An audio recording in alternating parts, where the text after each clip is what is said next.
मैं बता रहा हूँ मेरे नबी की तारीख उठाइए, मेरे नबी के बचपन की तारीख उठा करके देखिए। अल्लाह अकबर, सरकार बाहर से तशरीफ लाए हैं, उम्र शरीफ 6 बरस की है, बचपन का जमाना है। घर के अंदर आए, माँ नजर नहीं आई। जवानों, माँ से प्यार किया करो, माँ से मोहब्बत किया करो, इनकी कदर कर लो, इनकी कदर कर लो। माँ बाप बड़ी अजीम नेमत होते हैं। घर में तशरीफ लाए, माँ का चेहरा नजर नहीं आया। जैसी माँ का चेहरा नजर नहीं आया, सरकार की आंखों में आंसू आ जाते हैं। यूं निगाह उठाई आसमान की जानिब, दिल में ख्याल गुजरा, ए मेरे परवरदिगार, बाप का साया तो पैदा होने से पहले ले लिया, आज मेरी माँ नजर नहीं आ रही है। इतनी बात अभी दिल पे महबूब के गुजरा है ख्याल, इतने में रब ने महबूब के दिल पे इल्हाम फरमाया, ए मेरे महबूब उदास ना हो, घर के अंदर चले जाओ, माँ अंदर मौजूद है। अल्लाह अकबर, मेरे सरकार मकान के अंदर तशरीफ लाए हैं। क्या देखते हैं, मकान कमरे के अंदर मेरे नबी की अम्मी ने यूं पैर खड़े किए हुए हैं और ऐसे हाथ बांधे हैं, सर घुटनों के बीच में रखा हुआ है।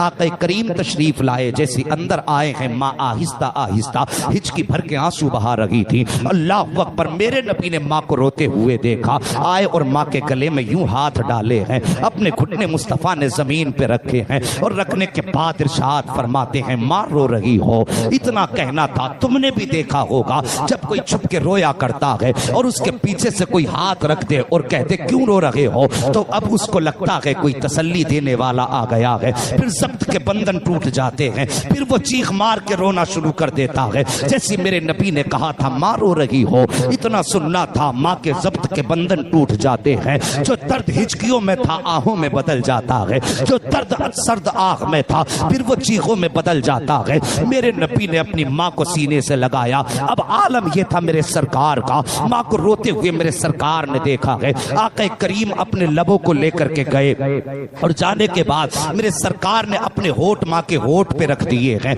और गले में हाथ पड़ा है। अब सरकार भी माँ के साथ आंसू बहा रहे हैं, सरकार इस दर्द के साथ रोए हैं। क्या करीम के आंसू माँ के रुखसार पे गिर रहे हैं और माँ के आंसू सरकार के रुखसार पे गिरते जा रहे हैं। अल्लाह अकबर, तवज्जो करना प्यारे, सरकार जब इस दर्द के साथ रोए हैं, आक़ा करीम के आंसू गिरे हैं, माँ ने बेटे के सर पे हाथ रख के कहा, लख्ते जिगर तुम क्यों रो रहे हो। मेरे नबी ने कहा था, माँ बता तो सही रोने की वजह क्या है। उसके बाद आका ने अगला जुमला इरशाद फरमाया था, ए माँ इसलिए रो रही हो कि खुदा ने तुम्हारे बेटे को यतीम बनाया है, या इसलिए रो रही हो कि तुम्हारा बेटा कमजोर है, या इसलिए रो रही हो कि तुम्हारा बेटा छोटा है। आका करीम फरमाते हैं, ए माँ अगर ये सोच करके रो रही हो कि तुम्हारा बेटा कमजोर है तो आप इशारा फरमाइए, अगर आप कहेंगी तो आपका बेटा आसमान से चांद सितारों को तोड़ करके कदमों में लाके डाल देगा। जैसी इतनी बात सुनी है, माँ ने लख्ते जिगर को सीने से लगाया, नूरी नजर को प्यार किया, इरशाद फरमाती है, बेटे मैं इस वजह से नहीं रो रही हूँ कि तुम खुदा ने तुझे कमजोर बनाया है, बल्कि आज मुझे तेरे गुजरे हुए बाप अब्दुल्ला की याद आ गई है। इतना सुनना था। मेरे नबी फरमाते हैं, माँ चाहती क्या हो। सैयदा अमीना कहती है, ए मेरे लख्ते जिगर, मेरा दिल चाहता है काश मैं तुझे लेकर के तेरे बाप अब्दुल्ला के मजार पे जाऊं और जाने के बाद उन्हें सलाम करूं और सलाम करने के बाद उनसे कहूंगी, अब्दुल्ला तुम तनहा छोड़ के आए थे, लेकिन देखो आज आमिना तनहा नहीं आई है, बल्कि तुम्हारे चमन का सबसे प्यारा फूल मोहम्मद अपने हाथ में लेकर के आ गई है। अल्लाह अकबर, मेरे नबी ने इतना सुना है, माँ की गोद से उठते हैं, सीधे दादा की गोद में जाके बैठ जाते हैं। कभी दादा की दाढ़ी चूम रहे हैं, कभी माथा चूम रहे हैं, कभी लबो रुखसार चूम रहे हैं। दादा ने कहा था, बेटे बता तो सही रोने की वजह क्या है, आंसू क्यों बहा रहे हो। जैसी इतनी बात कही है, मेरे सरकार फरमाते हैं, दादा हम आपसे कुछ मांगना चाहते हैं। मेरे आका करीम फरमाते हैं, दादा हम आपसे कुछ मांगना चाहते हैं। सरकार फरमाते हैं, बेटे मांगो, क्या मांगना चाहते हो। सब मेरे सरकार ने फरमाया था, दादा हम ये चाहते हैं अगर आप इजाजत दें तो हम अपने ननिहाल में घूमने के लिए चले जाएं। याद रखिए, तवज्जो है आपकी मेरी तरफ। बहुत अच्छा बयान चला, बहुत बेहतरीन। अगर ये बंद भी हो जाएगा इंशाअल्लाह तो टाइम तो ऐसे भी हो जाएगा पूरा। बस आप जिस मोहब्बत से सुन रहे हैं उसी मोहब्बत से सुने। कहते हैं जरा या रसूल अल्लाह, और जोर से या रसूल अल्लाह। इस नजरिए से सुनिए, मैंने सरकार की माँ का जिक्र छेड़ा है। क्यों जानते हो?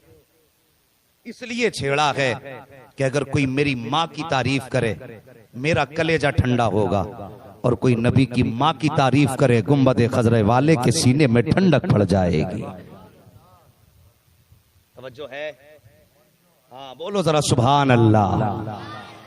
बस गौर फरमाइए, मेरे सरकार दादा जान से जाके कहते हैं, दादा हम मदीना जाना चाहते हैं। याद रखिए, मेरे सरकार का ननिहाल भी मदीना है, मेरे सरकार के वालिद का ननिहाल भी मदीना है, और मेरे सरकार के दादा का ननिहाल भी मदीना है। बड़ा गहरा ताल्लुक सरकार का शहर मदीना से है। और शहर मदीना जाते हुए रास्ते में सरकार के वालिद की कब्र पड़ा करती थी। तवज्जो करें, रास्ते में जाते हुए मेरे सरकार की वालिद की कब्र पड़ती थी। मेरे सरकार ने जब इतनी बात कही, दादा ने कहा बेटा बस इतनी बात कहा? जी। आपने फरमाया ठीक है। अगले दिन जैसी सूरज निकला, सरकार के दादा ने हजरत उम्मे ऐमन, हजरत सैयदा आमीना और मेरे सरकार, इन तीन लोगों को मदीना जाने वाले काफिले के साथ रवाना कर दिया। तवज्जो है? हाँ, मदीना जाने वाले काफिले के साथ रवाना कर दिया। मेरे सरकार 1.5 महीना लगभग वालिदा के साथ मदीना शरीफ रहे। 1.5 महीना वापस आ रहे थे काफिले के साथ। मकाम अब्वा में पहुंचे, वालिद की कब्र पे हाजिरी दी। वापस पलट रहे थे कि सैयद आमीना की तबीयत खराब होने लगी। वो जवानों, आज हमारे माँ बाप बीमार होते हैं तो हम माँ बाप की बात सुनने तक के लिए तैयार नहीं होते। माँ अगर कह दे बेटे ये दवा का पर्चा रखा है, कई दिन हो गए दवा खत्म हुए, बेटे मेरी दवा ला देना, तो डायरेक्ट हम कहते हैं हम तुम्हारी दवा लाएं या अपने बच्चों का खर्च उठाएं। ये बेवकूफी है। मैं कहता हूं खुदा की कसम, बाप की जरूरत है पूरी तुम करो, माँ की जरूरत है तुम पूरी करो, तुम्हारी जरूरत है खुदा पूरी कर देगा। हम तो जानते ही नहीं जरूरत है पूरी कराना। जिसके दरवाजे पे रब ने सब कुछ रखा, हमने उससे रिश्ता तोड़ दिया और फिर भागे फिर डोरी दे दे, तावीज दे दे। अबे डोरी और तावीज में सब कुछ होता तो सबसे ज्यादा डोरी तावीज तो उसके गले में लटके होते जो तुझे डोरी तावीज से जिंदा रखना चाह रहा है। मैं तो दावे से कहता हूं माँ बाप नाराज है, पूरा कुरान गले में लटका लो, कुछ नहीं हो सकता। माँ बाप को राजी कर लो, उनकी दुआएं मिल जाएंगी, फिर किसी तावीज की जरूरत नहीं रह जाएगी। हाँ, दुआ तावीज असर है इसमें, लेकिन ये तभी कामयाब हैं जब घर के अंदर माँ बाप राजी होंगे। इनकार नहीं है इससे, ये कुछ नहीं है, मगर इनके भी असर के लिए भी कुछ शर्तें होती हैं। अगर माँ बाप बीमार हैं उनकी फिक्र करें।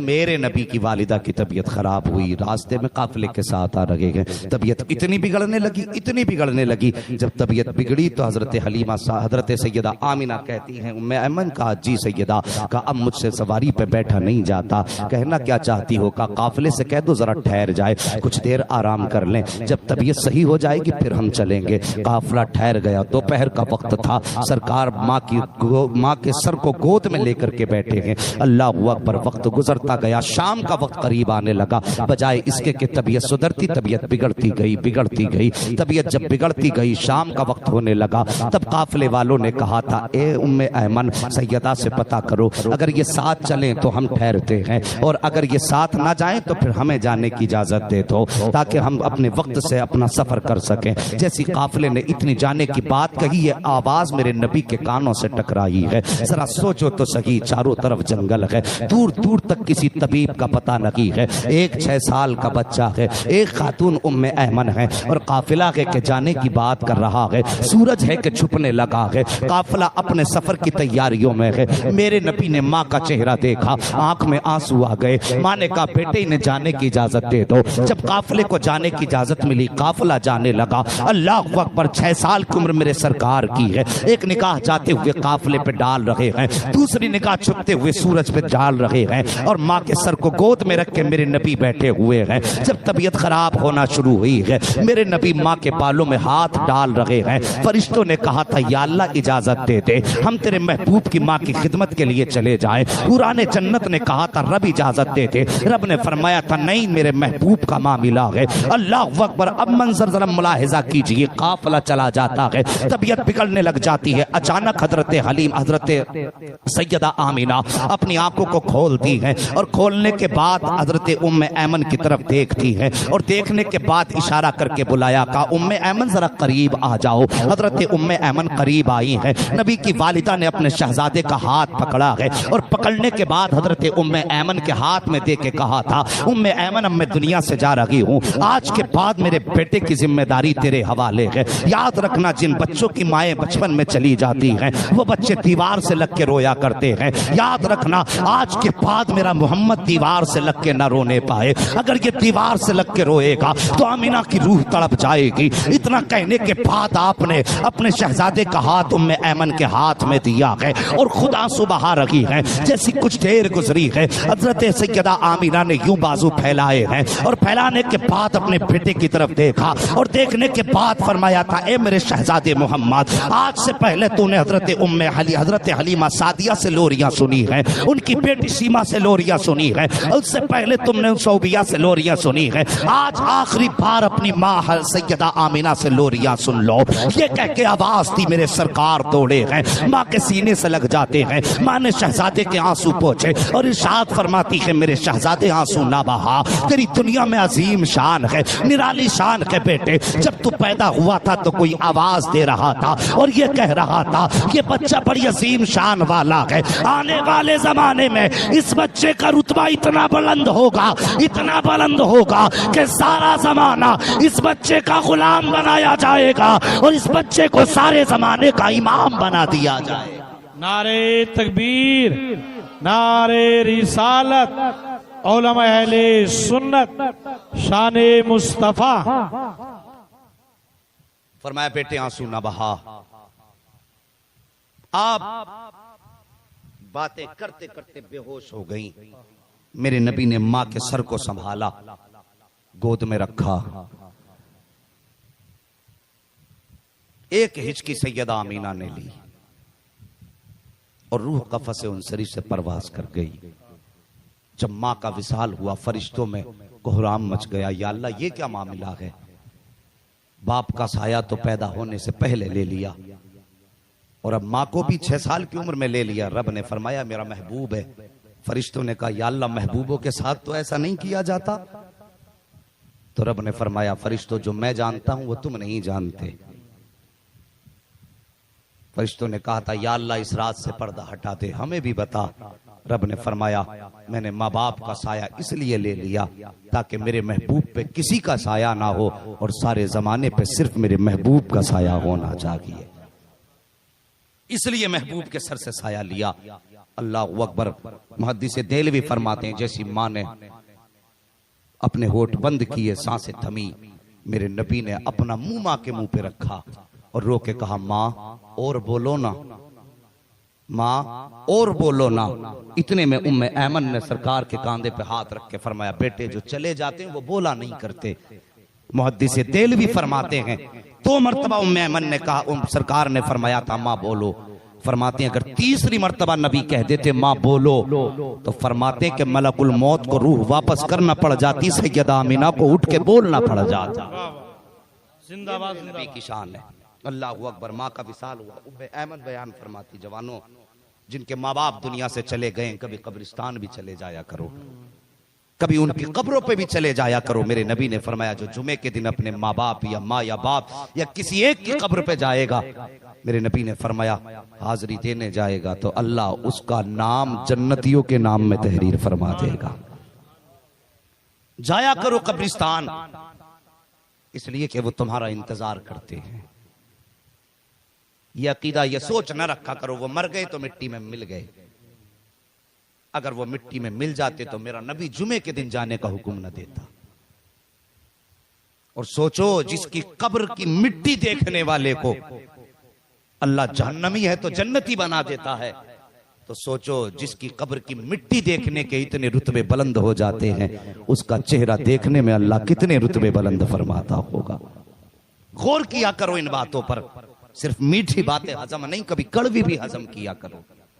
चले जाया करो वक्त मिला करे तो कब्रिस्तान। अल्लाह अकबर। मेरे नबी हैं, उम्मे ऐमन बयान फरमाती हैं, कहती हैं उस वक्त का मंजर याद आता, कलेजा फटता है आज भी। जब मेरे नबी की वालिदा का इंतकाल हुआ, फरमाती चारों तरफ कोई न था, सिर्फ हम दो थे, सरकार थी और मैं थी। फरमाती हमने अपने हाथ से सरकार की अम्मी की कब्र बनाई, पत्थर हटा हटा करके। फरमाती फिर सैयदा आमीना को हमने उस कब्र के अंदर लिटाया। फरमाती मैं देख रही थी नबी पत्थर रखते जा रहे थे, आंसू बहाते जा रहे थे। उम्मे ऐमन फरमाती किसी बच्चे ने आज तक अपनी माँ की ऐसी कब्र नहीं बनाई होगी जैसी कब्र मेरे नबी ने अपनी वालिदा की बनाई है। फरमाती हैं कि सरकार अपने हाथ से पत्थर रखते जाते थे, आंसू बहाते जाते थे। फरमाती कब्र बन के तैयार हो गई और उसके बाद फिर मैंने नबी को हाथ पकड़ा और लेकर के जब चलने लगी, फरमाती हैं कि मैं पहाड़ी के टीले से जब उतरने लगी मैंने हाथ छोड़ दिया कि अब तो उतर जाएंगे। फरमाती मैं हाथ छोड़ के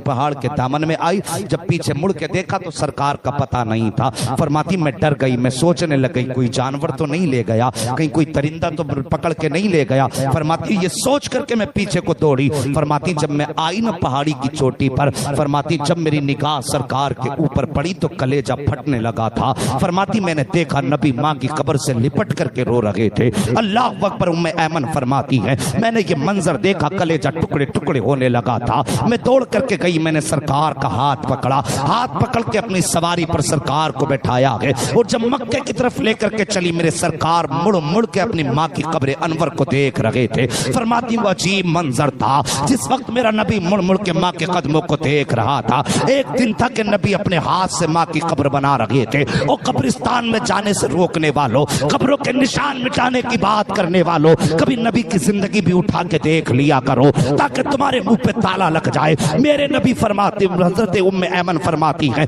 कि नबी मुड़ मुड़ के माँ की कब्र को देख रहे थे।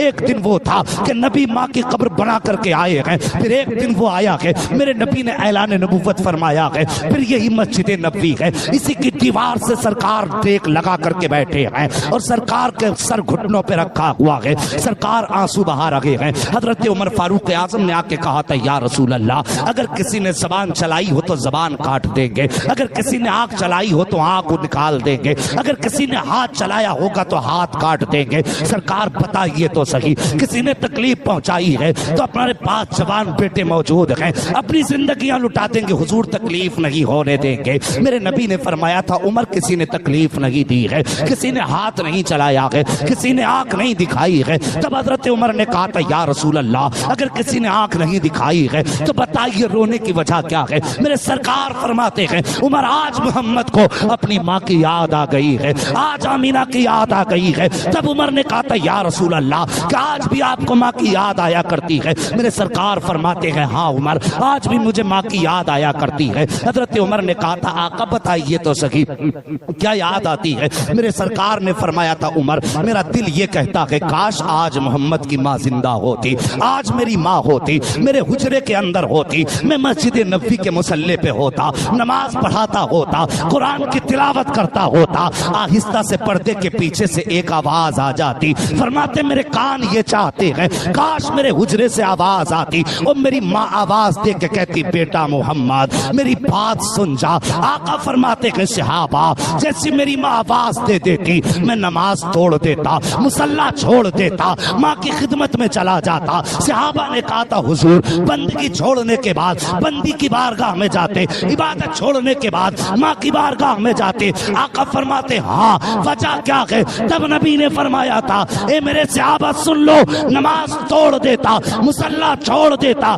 माँ के पास चला जाता। वजह यह है कि जब माँ राजी होती है तभी पैदा करने वाला खुदा राजी हुआ। नारे तकबीर, नारे रिसालत, उलमा अहले सुन्नत, हज़रत अल्लामा मौलाना मुफ्ती हम्माद